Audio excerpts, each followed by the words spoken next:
Mi hermano, los invito a buscar ahí en sus Biblias, en el Evangelio según San Marcos. Evangelio según San Marcos, capítulo 14, del 53 al 65. Puestos en pie, vamos a reverenciar al Dios de la palabra. Yo la tendría, ustedes la seguirán con la vista. Evangelio según San Marcos, capítulo 14, del 53 al 65. Dice Jesús ante el concilio. Trajeron pues a Jesús al sumo sacerdote y se reunieron todos los principales sacerdotes y los ancianos y los escribas. Y Pedro le seguía de lejos hasta dentro del patio del sumo sacerdote. Y estaba sentado con los alguaciles, calentándose al fuego.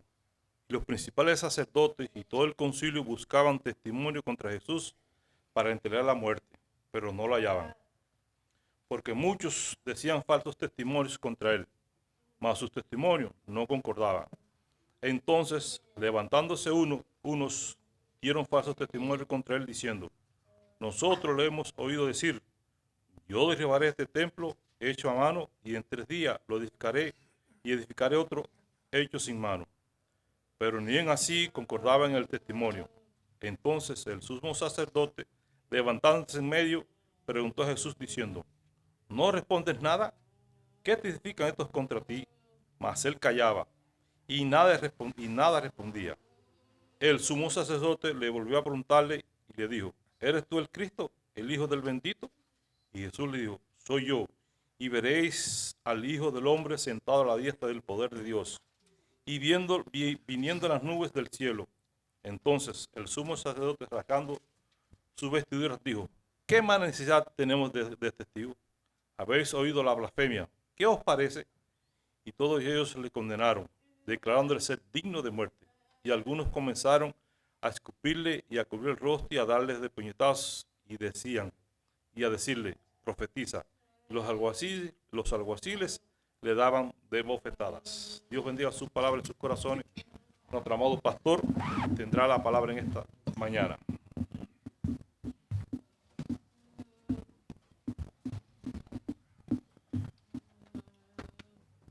Bien, hermano, damos gracias al Señor por el día de hoy, por todas sus bondades, ¿verdad? Y todas sus misericordias que son nuevas cada mañana. Agradecido al Señor por continuar también con la exposición, en este caso de Marcos. Y continuamos precisamente con el capítulo número 14. La semana pasada hablábamos un poco acerca de todo lo que estaba sucediendo alrededor de nuestro Señor Jesucristo.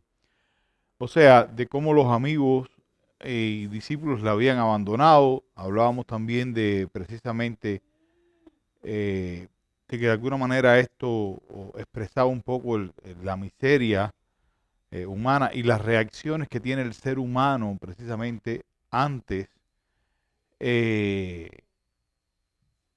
muchas veces las injusticias, donde tomamos acciones que creemos que son correctas, pero lejos de ser acciones correctas, queremos tomar como que la justicia a nuestra manera y hacemos lo indebido, ¿no? Y violamos, por lo tanto, también la ley de Dios. Creyendo hacer cosas buenas, hacemos cosas malas. Y esa es una verdad que una y otra vez retumba en nuestras vidas. Creemos que hacemos cosas buenas y hacemos cosas malas delante de nuestro Dios. Es bueno recordar, la semana pasada yo les hablaba acerca de lo que sucedía un poco, ¿no? Con respecto al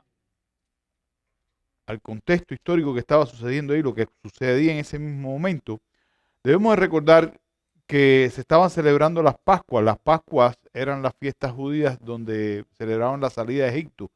Pero también en este momento histórico de Israel venían muchos peregrinos a celebrar las Pascuas y era un momento donde el nacionalismo comenzaba a surgir y por lo tanto esto traía como consecuencia que en algunas ocasiones se levantaban revueltas y estas revueltas pues Roma no las iba a permitir. Y esta era una de las razones por las cuales, no sé si ustedes se acuerdan, fueron a aprender al Señor en la noche. Esta es una de las razones por las cuales ellos fueron a aprender al Señor en la noche. Y ya después que lo llevan ahí, el Sanedrín, que son los 70 más 1, estaban reunidos esperando para poder hacer este juicio al Señor. Enjuiciar, o sea, el juez soberano iba a ser enjuiciado por la miseria humana. Y aquí vamos a ver y exponer un poco precisamente cómo muchas veces nosotros siempre, una y otra vez, emitimos nuestros juicios sin darnos cuenta que estamos emitiendo juicios contra el mismo Dios, rompiendo los mandamientos. Por otro lado, tenemos que ver un poco el tema de lo que, hasta dónde podían llegar el Sanedrín a la hora de dictar sentencia. Tenemos que entender que los judíos no tenían la capacidad de poder dictar sentencias de muerte. Esto solamente lo podía hacer los romanos. Y esto es por la causa por la cual nuestro Señor tiene que enfrentar o lo llevan a dos juicios. Uno es religioso y el otro por la parte romana, ¿no? En particular, que era quien realmente aplicaba la ley en cada uno de los actos. La realidad, hermano, que en este texto vamos a encontrar algo que, aun cuando nosotros creemos que nuestro Señor estaba bajo el dominio, en este caso religioso, bajo lo que aparentemente el mal iba triunfando, la realidad es que el Señor tenía un control absoluto de todas las circunstancias que estaban pasando. Y vamos a ver en contraste la santidad de Dios, la santidad en este caso particular de nuestro Señor Jesucristo frente a la depravación del hombre. Porque quizás usted pueda decir, esta gente, yo no sé cómo lo pensamos o no, ¿cómo es posible que esta gente actuaron de esa manera? ¿Cómo es posible que estos sumos sacerdotes estaban actuando de esta manera tan despiadada? Sin embargo, nosotros no estamos tan lejos de ellos.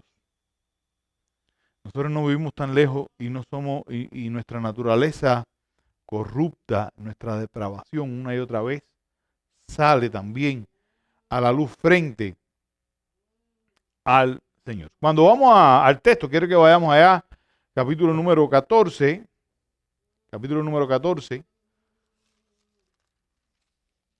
versículo número 53. Comienza con estas palabras, leo la versión de las Américas.